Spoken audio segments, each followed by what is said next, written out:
जी नाज़रीन, एक बार फिर हम आपके साथ मौजूद हैं और इस वक्त कराची में बहुत सारी ऐसी बीमारियां हैं जो ज़्यादा से ज़्यादा आ रही हैं। बल्कि मैं आपको बताऊं कि चिकनगुनिया के साथ साथ डेंगू जो मच्छर से हो रहा है और इसके साथ साथ इन्फ्लुएंजा वगैरह जिसमें गला ख़राब शदीद किस्म का हो रहा है। और इस पे क्या किया जाए, किस तरह से अपना बचाव किया जाए, ये हम जानेंगे। हमारे साथ डॉक्टर साहब मौजूद हैं, डॉक्टर आफ्ताब अहमद खान साहब, जो कंसल्टेंट हैं, फैमिली फिजिशियन और पब्लिक हेल्थ एक्सपर्ट भी हैं। साथ में आपको ये भी बताएं कि ये खान यूनिवर्सिटी एंड हॉस्पिटल में भी काम कर चुके हैं, यूनिसेफ के लिए भी, WHO के लिए भी, और काफ़ी ज़्यादा और बड़ा ज़बरदस्त एक्सपीरियंस है। अस्सलाम वालेकुम डॉक्टर साहब, क्या हाल है आपके, कैसे हैं, ठीक ठाक है? Thank you so much for being here. और इस वक्त कराची में जिस तरह के बताया कि चिकनगुनिया और डेंगू बहुत ज़्यादा फैल रहा है और ये मच्छर की बीमारी, मतलब मच्छर से ये जो है एक जगह से दूसरी जगह मुंतकिल हो रही है।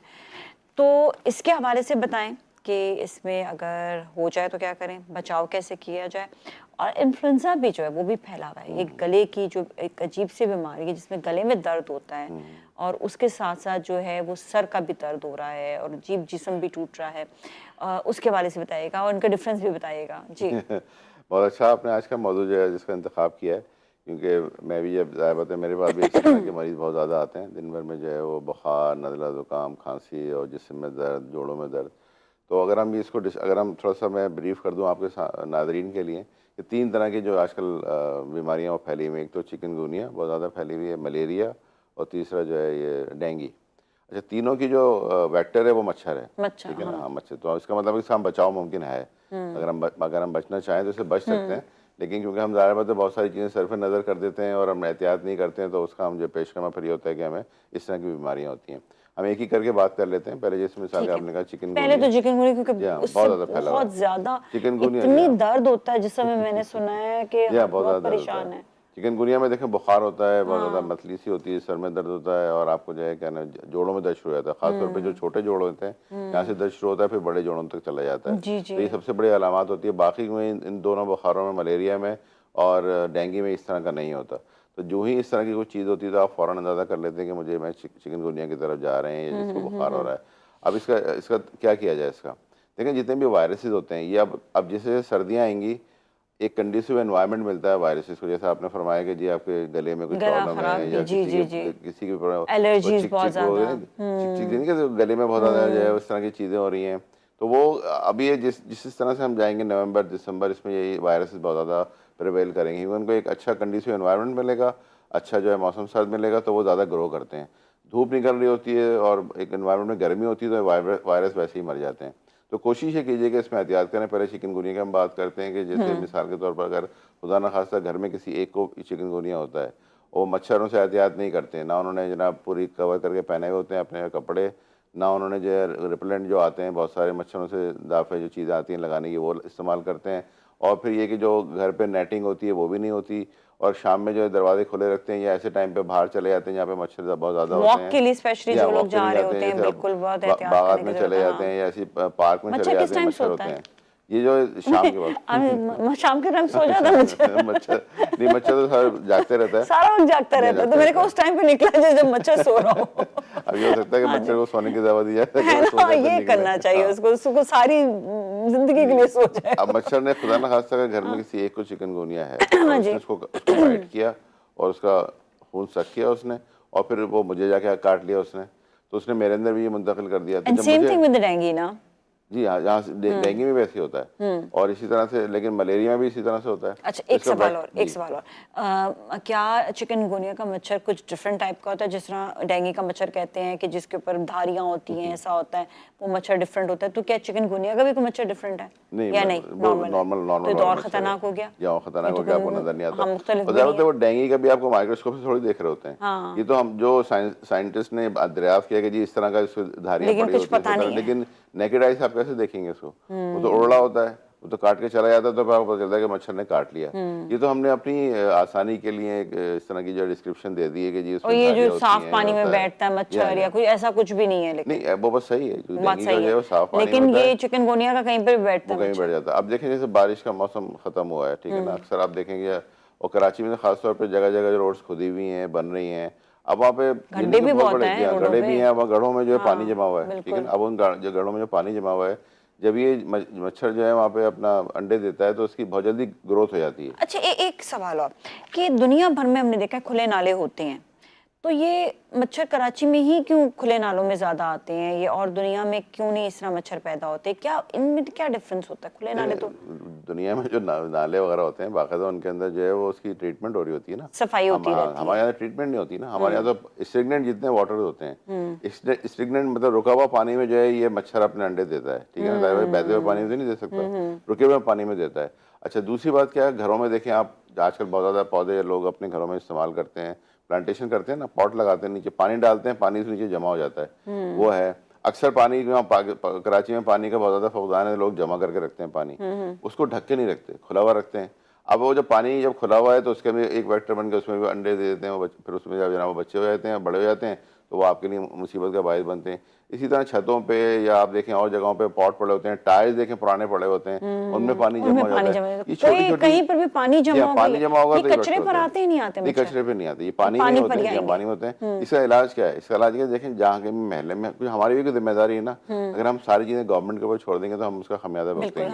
हमारी जिम्मेदारी ये होती है कि खुदा ना खास्ता अगर कहीं पानी इस तरह का जमा हुआ है, पहले तो निकासी आपका काम करेंगे, पानी वहां से उसको निकाल दें, नहीं निकाल सकते तो कम से कम मिट्टी का तेल ही छिड़क दें, उसमें थोड़ा सा लाके उसमें डाल दें। जब जो यहाँ मिट्टी का तेल छिड़कते हैं तो उसके बाद फिर वो अंडे नहीं दे सकता, उसके बाद एक बैरियर आ जाता है। ये काम कर लें।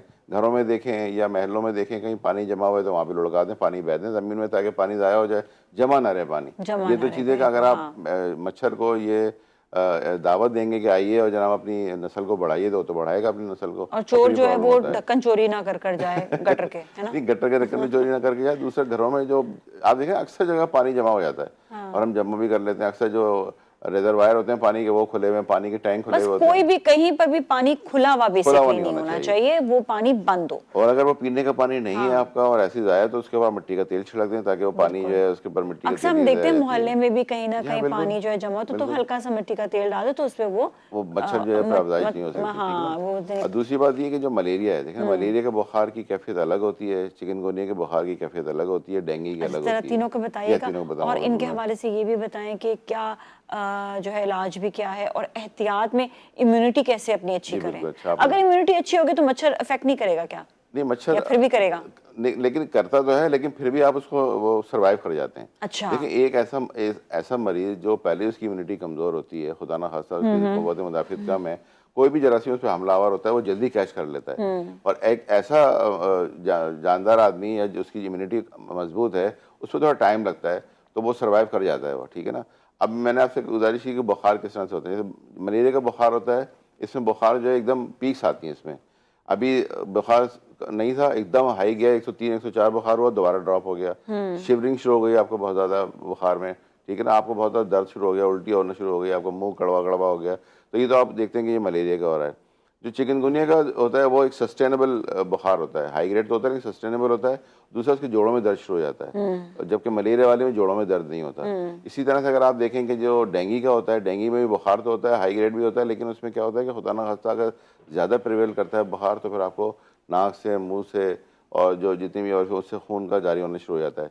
क्योंकि डेंगू इतना इसलिए खतरनाक होता है कि आपके प्लेटलेट्स को ये गिरा देता है, ये खून की जो नालियां हैं। तो डेंगू का देखें कैसे पता चलेगा? टेस्ट तो फौरन अगर आप करा रहे हैं तो ठीक है, वो तो आपको पता चले, लेकिन एकदम से क्या इकदाम करना चाहिए कि जिसको पता हो कि बुखार है, अब ये नहीं पता कि डेंगू है या कौन सा बुखार है, तो डेंगू का एक DS1 टेस्ट होता है, वो फौरन में पता चल जाता है कि जी इसको डेंगू, फौरन से जाके टेस्ट कराएं जो भी बुखार है। वो भी बुखार, लेकिन उम्र 1 से 7 दिन लगते हैं। वायरस जो भी हमारे जिस्म में दाखिल होता है वो 1 से 7 दिन लगाता है अपने आप को पूरा डेवलप करने में। उसके बाद जब आप उसका ब्लड सक करके या उसके बाद जो आप टेस्ट होता है वो करते हैं तो पता चलता है। मलेरिया का आप फौरन स्मीयर कर लेते हैं, उससे पता चल जाता है। मैंने एक चीज सुनी थी कि ना आप एप्पल जूस के अंदर लेमन डाल के आप फौरन से पीना शुरू कर दें, इट वर्क्स या नहीं? देखिए अपने आप को रिहाइड्रेट करें आप। हाँ। अगर आप होता है क्या है बुखार में जब आपका बॉडी टेम्परेचर अंदर का रेज होता है तो आपको जो है वो बहुत ज़्यादा पानी की कमी होनी शुरू हो जाती है जिस्म के अंदर। अब होता क्या है कि आप पानी भी नहीं पी रहे कि जी मेरा मुंह कड़वा है, पानी नहीं पिया रहा, तो आपके अंदर बहुत ज़्यादा जो है वो पानी की कमी होनी शुरू हो जाती है। अब जैसे आपने फरमाया कि जी मैं जूस पी सकती हूँ, बिल्कुल पी सकती हैं आप, पानी का इस्तेमाल रखें। अक्सर लोग देखें पपीते के पत्ता खाने शुरू कर देते हैं, बहुत सारी चीज़ें, लेकिन वक्त ज़ाया ना करें आप। आपने करना है ज़रूर करें, लेकिन डॉक्टर से ज़रूर पहले आपने टेस्ट करवाना है, रुजू करें, डॉक्टर से तो रुजू करें ना। घर में आप जो रेमेडीज हैं सही हैं, हमारे दादी ने बताई, नानी ने बताई, या अब्बा ने बताई, या भाई ने बताई, रेमेडीज आप कर लें, लेकिन खुदा के वास्ते किसी मेडिकल बिल्कुल। फैसिलिटी में अच्छा, जरूर ये जाए ना। बताइएगा कि इम्यूनिटी बूस्ट कैसे की जाए ये कि इम्यूनिटी ये बूस्ट बीमारी जो है अपनी लगे डाइट ना? अच्छी रखें। डाइट घर में क्या क्या घर खाएं? का बना हुआ खाना खाएं आप, सब्जियां खाएं। देखिए मौसम के फल में सारी बीमारियों का हल होता है। आप सल्लल्लाहु अलैहि वसल्लम भी कहते थे कि जो मौसम का जो फल होता है ना, और मौसम की सब्जियां, वो जरूर खानी चाहिए। ठीक है। हम हमेशा आप गोश्त पे चले गए जनाब, वो चिकन खा लें आप, या मटन खा लें, या वो भी अपनी बाजार जगह खा सही लें। है, लेकिन एक मिकदार नहीं में लेकिन खाना इतनी चाहिए, नहीं नहीं खाए भर ना। भर के खा रहे देखिए हैं। चिकन तो वैसे ही आजकल आपको पता है कितनी मुश्किल हो गई कि उसके अंदर इतनी दवाएं, इतनी सब कुछ है, वो वैसे ही इम्यूनिटी कमजोर कर और मैं देती कहती है। हूँ मटन आप ले लें, मटन की यखनी आप पी लें, वो पी लें। इतनी सी वो भी हाँ, बड़ी अच्छी ताकत लेकिन वाली जो होती है। मौसम का फल है, मौसम की सब्जियां, वो ज़रूर अपने खाने में इस्तेमाल रखें। ज़रूरी नहीं कि रोज़ाना खाएं, लेकिन हफ्ते में 2-3 दिन आप इसको डिवाइड कर लें अपने, कि जी मैंने इस दिन ये खाना है, इस दिन खाना है, और घर का बना हुआ खाएं। बाजार का बना हुआ खाना ना खाएं, क्योंकि उसमें ऑलरेडी पहले इतने केमिकल पड़े हुए होते हैं और मसालेदार होते हैं, जो आपको बॉडी को और नुकसान दे रहे होते हैं बजाय इसके फ़ायदा देने के लिए। जब आप घर का बना हुआ खाना खाते हैं, अच्छा हाइजीनिक खाना खाते हैं, तो आपकी इम्यूनिटी वैसे ही डेवलप हो जाती है। ठीक है ना? ज़रूरी नहीं कि आप बहुत कोई पाए नहारी या बिरयानी खाएंगे तो आपकी इम्यूनिटी बूस्टअप होगी। आप नॉर्मल खाना खाएं, चाहे वो दाल रोटी है, चाहे वो सब्जियां हैं, चाहे वो फल है। रोज़ाना एक फल भी कोई इस्तेमाल करें तो अफोर्ड कर सकते हैं। आजकल तो फल सस्ते भी हैं, इतने महंगे नहीं हैं। सेब भी बिल्कुल। सस्ता है, सेब आप रोज़ाना एक ले लें। इसी तरह सब्जियां हैं, वो भी रोज़ाना एक कुछ कर लें, या गोश्त जैसा आपने कहा कि यखनी बना लें, उसका वो कर लें, लेकिन अपने आप को रिहाइड्रेट करें और डाइट अच्छी रखें। और घर पानी का बना हुआ ज़्यादा है, से पानी ज़्यादा, मतलब पानी जितना पिएं। हो सके पानी ज़रूर पिए। Thank you so much doctor साहब, बहुत बहुत शुक्रिया आपका। और नाज़रीन, इसके साथ ही जाएंगे ब्रेक की जानिब। ब्रेक के बाद फिर मिलेंगे, so you don't go anywhere.